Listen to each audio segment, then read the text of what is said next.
시간에 같이 상고할 하나님의 말씀은 사도행전 11장 1절부터 18절까지의 말씀입니다. 사도행전 11장 1절부터 18절까지의 말씀을 제가 받들어 읽도록 하겠습니다.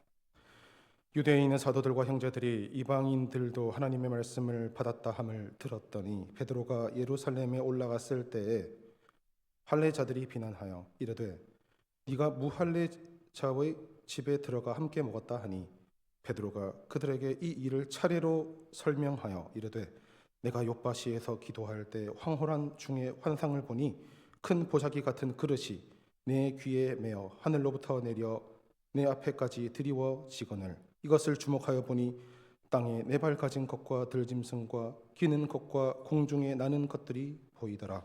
또 들으니 소리 있어 내게 이르되 베드로야 일어나 잡아 먹어라 하거늘 내가 이르되 주님 그럴 수 없나이다.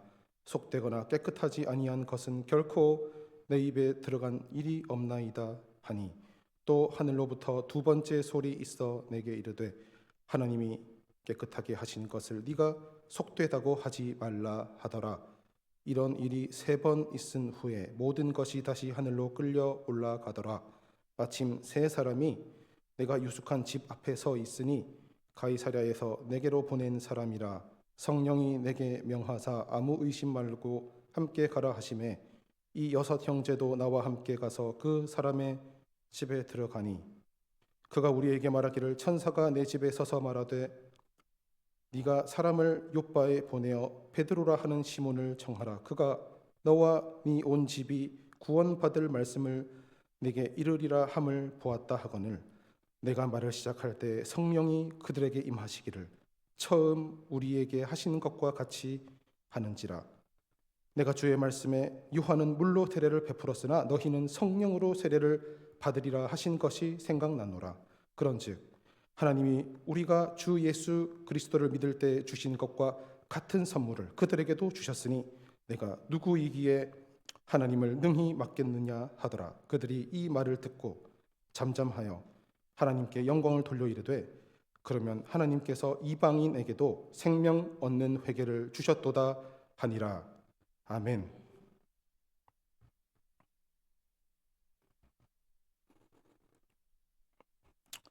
오늘 말씀을 전하기에 앞서서 조금 환기를 시켜드리려고 합니다. 이 오늘 말씀은 잘 집중해서 들어보시기를 바랍니다. 조금 어려울 수 있습니다. 약간 좀 공부하는 느낌이 들 수 있고 그렇습니다. 이 제 설교를 1년 이상은 꾸준히 들으셔야 쉽게 받아들일 수도 있는 내용을 제가 이렇게 훌떡 드리는 겁니다. 우리가 시간이 없습니다. 그런데 이 복음의 핵심은 제가 꼭 전하고 싶어서 이 오늘 말씀을 전하는 건데요. 우리 수요 예배 나오시는 성도님들이시라면 이 하나님께서 들을 귀를 주시리라 믿어 의심치 않겠습니다. 하나님께서 오늘 이 시간을 통해서 우리에게 들려주시는 그 음성이 있기를 간절히 기대하고 사모합니다.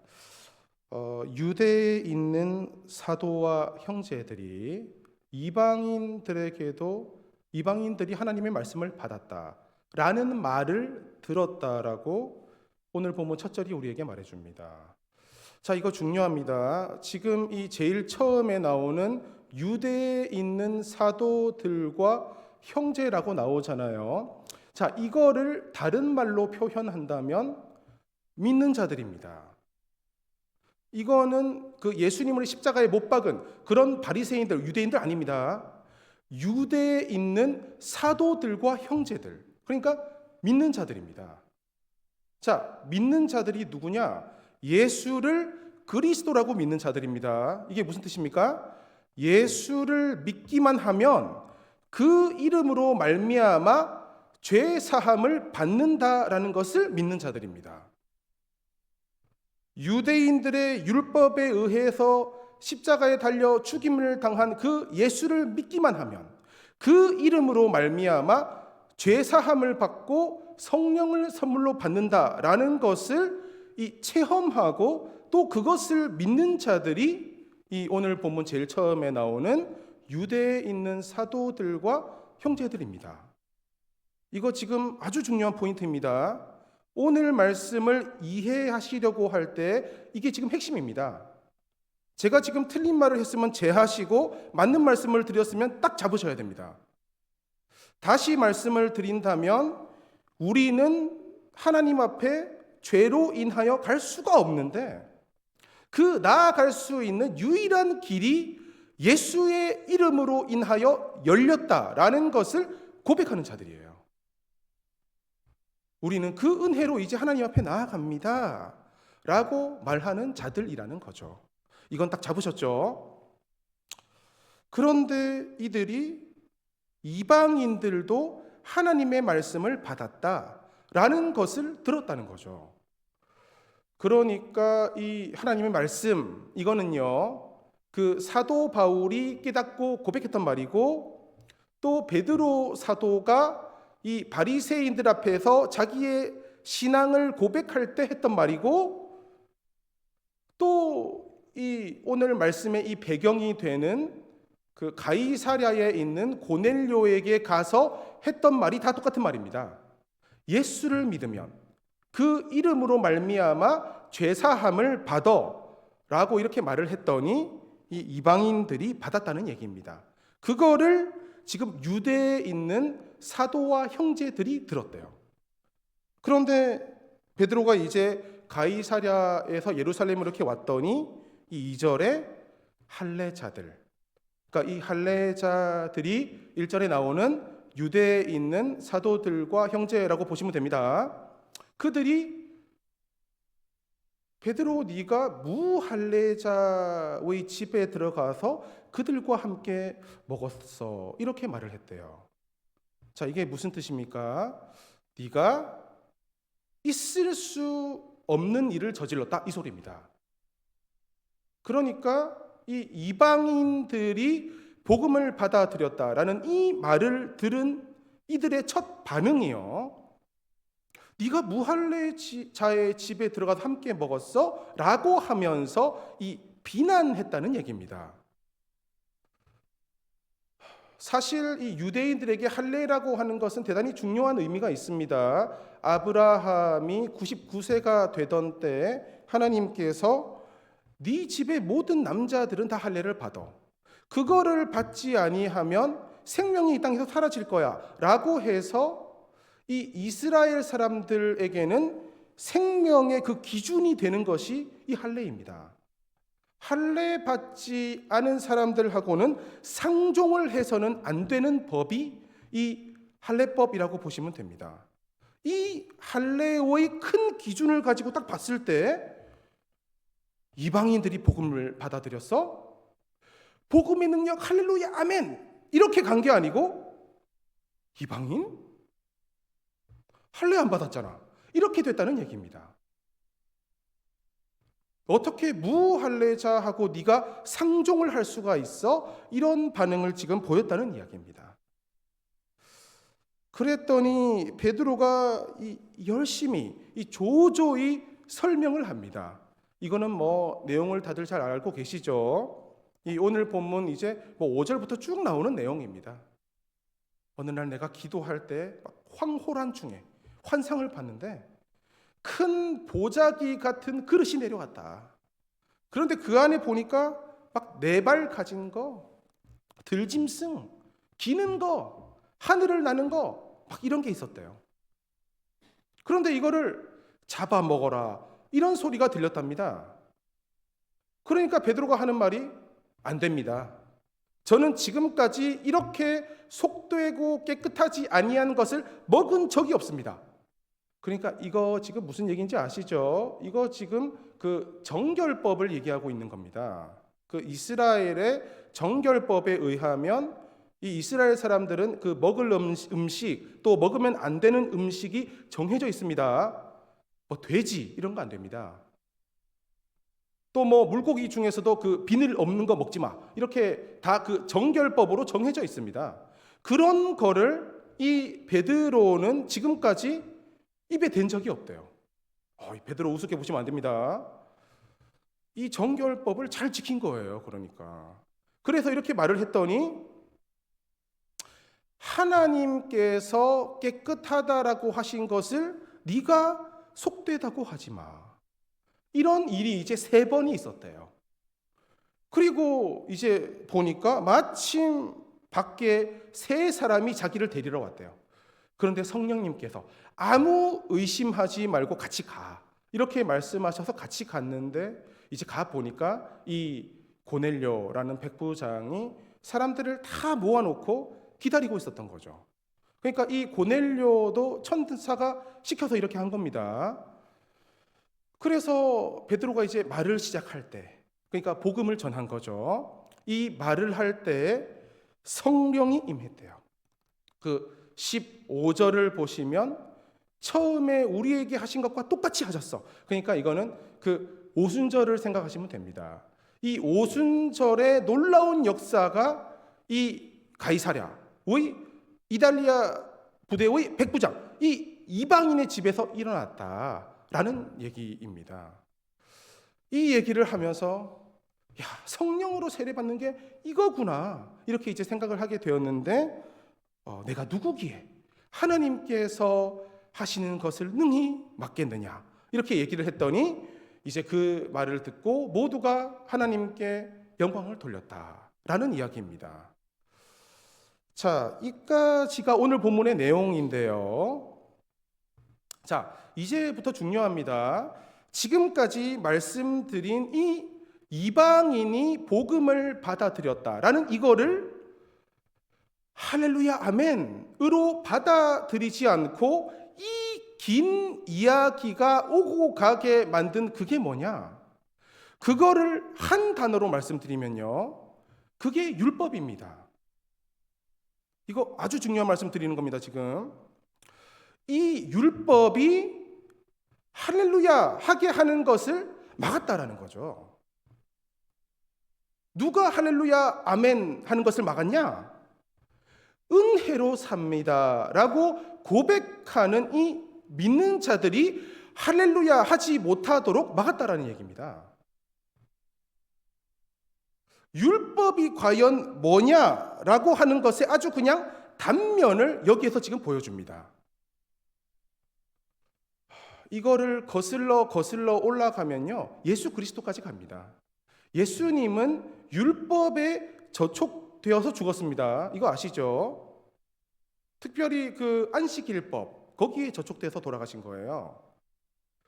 이 예수가 죽어야 마땅해 땅땅땅 이게 그 율법에 의해서입니다. 그런데 그 다음에 이렇게 복음을 받아들이지 않는 사람들이 있습니다. 그게 누구예요? 이스라엘 백성들입니다. 오늘까지도 그들은 율법을 붙들고 이 복음을 받아들이지 않고 있습니다. 왜 받아들이지 않느냐? 하나님의 이름으로 하나님께서 주신 율법을 내가 지켜야 하기 때문에 받아들이지 않고 있습니다. 이 율법이 복음을 받아들이는 거, 이 은혜로 살아갑니다라고 고백하는 것을 막는 이 힘을 지금 혹시 짐작을 하시겠어요? 자, 보세요. 이거 한번 생각을 해보시기 바랍니다. 사도 바울이요, 이 도를 따르는 자들을 남녀노소를 불문하고 다 잡아야겠다 하고 이 대제사장으로부터 도장 받고 다메섹 가다가 주님을 체험했습니다. 그런데 이 사도 바울은 왜 그렇게 이 예수의 도를 전하는 자들을 싸그리 멸해야 돼 라고 생각을 했는지 혹시 이거 생각해 본 적 있으세요? 아니, 그들이 뭐 큰 죄 지었어요? 아니잖아요. 바울 자기한테 피해 준 거 있습니까? 아닙니다. 그런데 왜 그렇게 바득바득 그 사람들을 잡으려고 애를 썼을까? 이거를 지금까지 생각을 안 해보셨으면 한번 지금 이거를 생각해 보시면서 제 말을 들어보시길 바랍니다. 사도 바울이 누구예요? 바리새인 중에 바리새인이고, 너희들과 달리 나는 이 율법을 지키는 데에는 특별해. 우리는 달라. 그게 바리새인입니다. 이들은 이 스스로가 특별하다라는 그 값어치를 지키기 위해서 시장 길바닥 한가운데에서도 서서 기도하는, 그렇게 율법을 생활화했던 사람들입니다. 그 중에서도 사도 바울이 뭐라고 했어요? 나는 바리새인 중에 바리새인이고 율법의 의로는 내가 흠이 없어 라고 말한 사람입니다. 그런 그가 은혜로 삽니다. 지금까지 우리가 어떻게 살았든 간에 이제는 주님의 은혜로 살아갑니다. 예수를 믿기만 하면 그 이름으로 우리가 구원을 받습니다 라고 하는 이 도를 전하는 자들을 왜 때려잡으려고 했는지 이제 좀 이해가 되시겠어요? 아직 표정들이 애매모호하시네요. 자, 보세요. 우리 성도님들 빚 있으시죠? 이건 반응 안 하셔도 됩니다. 그냥 속으로만 대답하시면 됩니다. 자, 근데 뭐 빚이 없으신 분들도 뭐 빚이 있다고 한번 생각을 해보시기 바랍니다. 큰 빚, 뭐 한 10만 불. 자, 되셨죠? 자, 이제 한번 반응해 보시기 바랍니다. 이제 그 빚 안 갚아도 됩니다. 진짜 마음이 드네 하시는 분들은 한번 고개 끄덕여 보시기 바랍니다. 네네, 몇 분 계세요. 근데 제가 지금 뭐 하는지 아시겠어요? 그 많은 빚을 탕감해 준다 할 때요, 싫어하는 사람들이 있습니다. 내가 진 짐을 내가 책임을 진다라는 마음으로 성실하게 그거를 감당하는 사람들은요, 이 말 싫어합니다. 이거 알아들으시죠? 이 마음이 이해되셔야 돼요. 이거 생각해 보시면 됩니다. 내가 지금까지 뭐 한 거야? 사도 바울은 이 마음입니다. 나 뭐 한 거야 지금까지? 내가 지금까지 하나님 앞에서 힘써 살아온 삶이 완전히 꽝이 돼버리는데, 이 말입니다 지금. 저런 도둑놈의 심보가 있나? 라고 하는 그 마음으로 이 사도 바울이 예수의 도를 전하는 자들을 그렇게 핍박했다라고 한번 생각을 해보시기를 바랍니다. 바울이 뭐 예수와 철천지 원수될 일이 뭐가 있겠어요? 이게 아니면 이렇게 핍박할 이유도 없는 겁니다. 제가 지금 말씀드리는 이게요, 오늘 본문에서 말하는 이 율법의 정체입니다. 자, 율법은 복음, 은혜, 이 믿음으로 하나님께 나아가는 그 아름다운 길이 열렸다 하는 것을 척받지 못하게 하는 힘이 있습니다. 자, 그런데요, 율법 누가 주셨어요? 율법 하나님이 주신 겁니다. 그럼 지금 하나님이 복음을 막는 거예요?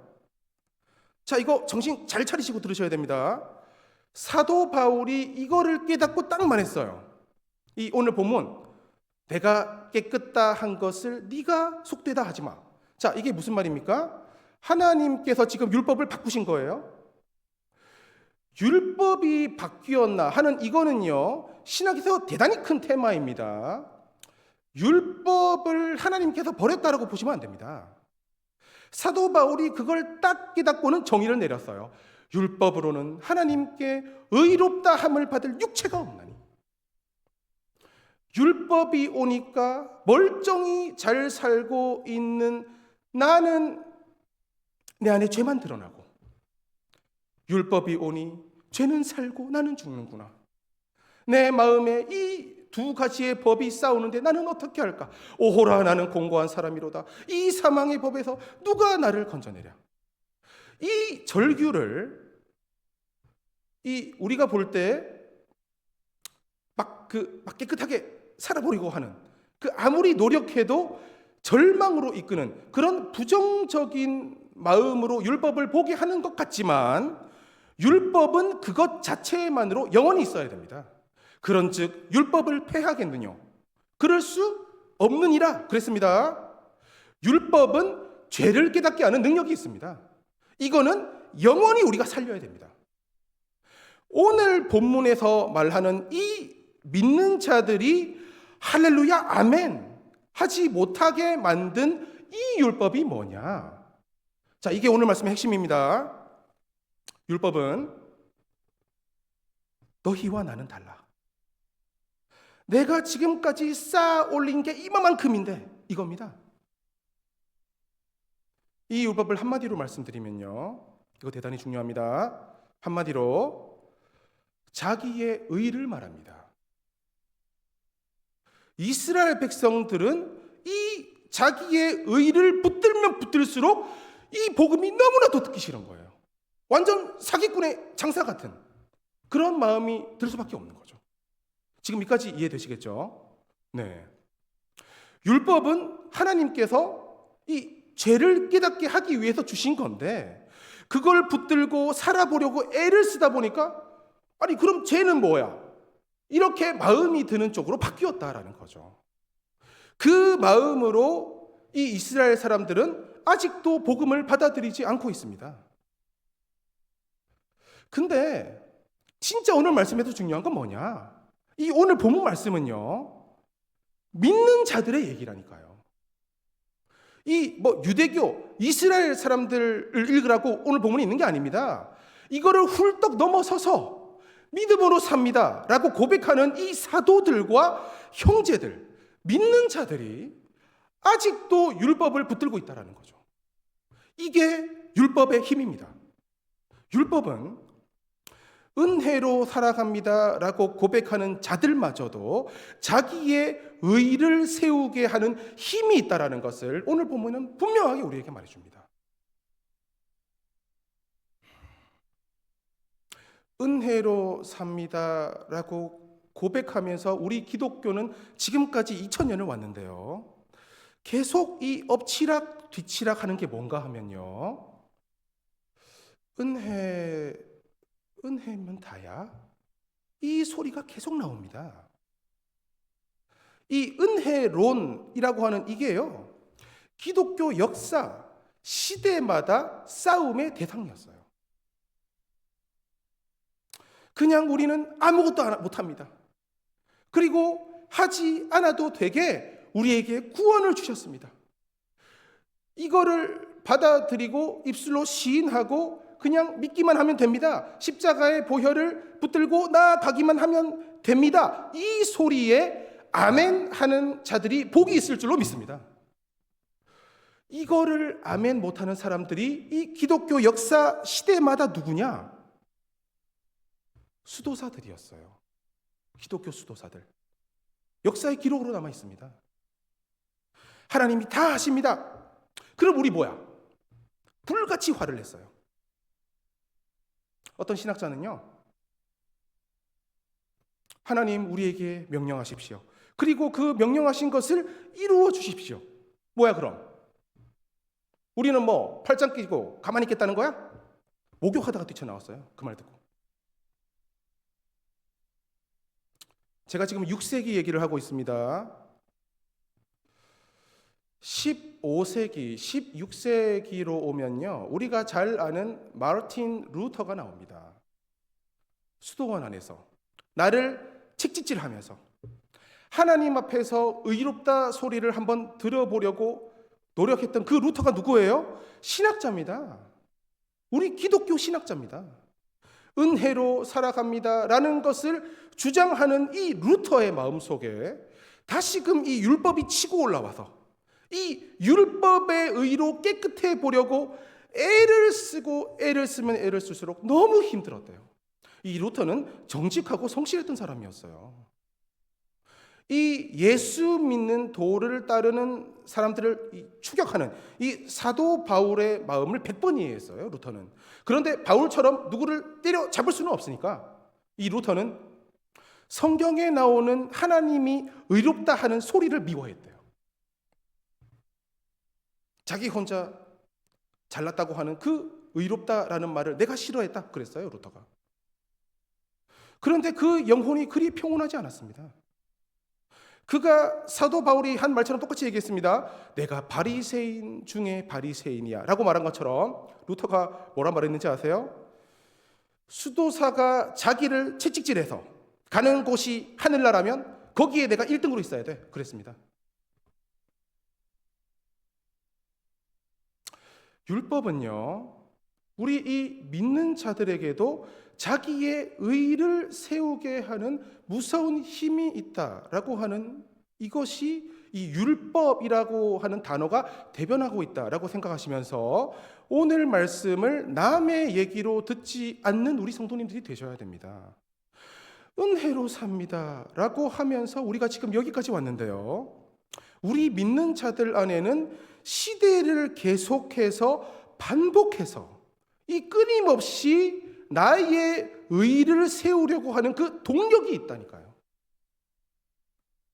은혜로 내가 여기 왔습니다 라고 말하면서도 아직도 남과 나를 비교하면서 이 죄를 깨닫게 하는 그 율법을 나의 의를 세우게 하는 그 기준으로 삼으면서 하나님의 이름을 그때그때 표딱지를 붙여가면서 그걸로 남과 비교를 하고 은혜를 입으로는 고백하면서 내 힘으로 살아가고자 하는 그 어떤 모습이 있을 수 있다는 거죠. 이 의를 세우는 이거는요, 우리 모두에게 있다 이렇게 보시면 됩니다. 우리에게 다 있습니다. 이건 우리 본능이에요.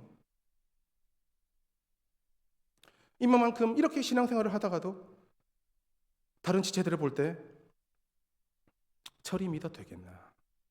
우리 그런다니까요. 해보셨어요? 루터만큼 해보셨어요? 바울만큼 해보셨어요? 그런데 바울이 이거를 깨닫고 그렇게 자유해진 거예요. 율법으로 그렇게 애를 쓰면서 쟤는 왜 그래? 쟤는 왜 저래? 스데반이 죽는 것도 마땅히 여겼던 그의 속은 평강했느냐? 안 그랬어요. 그런데 이거를 깨달으면서 새로운 의가 나타났구나. 이것은 예수 그리스도를 믿는 자들에게 주시는 하나님의 의니, 이 의는 차별이 없느니라. 모든 먼데 있는 자들, 이 이방인들에게까지 미치는 의구나. 이거를 깨달은 거예요, 사도 바울이. 믿는 자들은 누구냐? 은혜로 살아가는 것을 고백하는 자들이라고 제가 지금까지 말씀드렸잖아요. 오늘 말씀을 이 결론을 내리면서 이 정의를 조금 바꾸어 보겠습니다. 믿는 자들은 누구냐? 은혜로 산다고 고백하는 것을 삶의 모든 영역으로 집어넣으면서 내 삶을 변화시키고자 하는 사람들, 이게 믿는 자들입니다. 입으로 고백하는 그것이 우리의 삶의 구석구석에 은혜로 살아간다라고 하는 그것으로 가득 채워지는, 그걸 그렇게 살아가려고 애를 쓰는 자들, 그들이 믿는 자들입니다. 하나님께서 하십니다. 하나님께서 울타리를 깨시고 벽을 허무시면서 이렇게 확장을 시켜 나가시는데요, 믿는 자들은 누구냐? 하나님께서 하시는 것을 내가 막겠어? 라는 마음으로 살아가는 자들입니다. 오는 강물을 우리가 가래로 막겠어요? 못 막습니다. 눈에서 막 비늘 떨어지고 환도뼈가 어긋나고 막 그런 일을 겪고 나서 이거를 받아들이는 그런 사람 되지 마시고, 내가 어찌 은혜로 여기까지 왔나, 철저히 한번 그걸 생각해 보시면서 하나님께서 이렇게 역사를 이루어 가시고 있는데 내 속에 바벨탑이 또 이렇게 세워져 있진 않나, 한번 생각해 보시면서 이거를 정리해 나가시는 가운데 눈을 뜨나 눈을 감으나 앉으나 서나, 이 대중가요가 떠오르는 분들도 계시죠. 앉으나 서나 당신 생각이 아니라 앉으나 서나 이 은혜로 살아가는 것이 떠올라서 우리가 이 온전한 정신을 가지고 살 때나 아니면 정신을 좀 놓게 되는 그런 날이 심지어 오게 될지라도 내가 은혜로 말미암아 살아간다라는 이거 하나는 절대 놓치지 않는, 그걸로 내 삶이 가득 채워지는 그러한 삶을 살아가시기를 간절히 소원합니다. 우리의 삶에 그냥 아무 데나를 이렇게 건드려도 하나님의 은혜로 실제로 살아가는 이 복음의 진리를 아는 자답게 살아간다는 이것이 얼마나 복된 삶인지를 모릅니다. 그 은혜로 살아간다라는 것을 고백하는 이 유대의 사도와 형제들이 이 복음을 입으로 고백을 하면서도 인간의 능력을 바라보고 그 의를 얘기하는 이 오늘 본문의 모습이 우리에게도 있을 수 있다라는 것을 겸허하게 받아들이셔야 돼요. 우리는 그저 빈손 들고 나아가서 십자가를 붙드는 자들이라는 것을 꼭 기억하시면서 모든 삶의 우리의 언행 심사, 그리고 그 가는 방향, 그 모든 삶의 구석구석을 은혜로 도배하고자 노력하시는 그러한 복된 삶을 살아가시는 우리 모든 주의 자녀들 되시기를 높으신 예수님의 이름으로 축원합니다.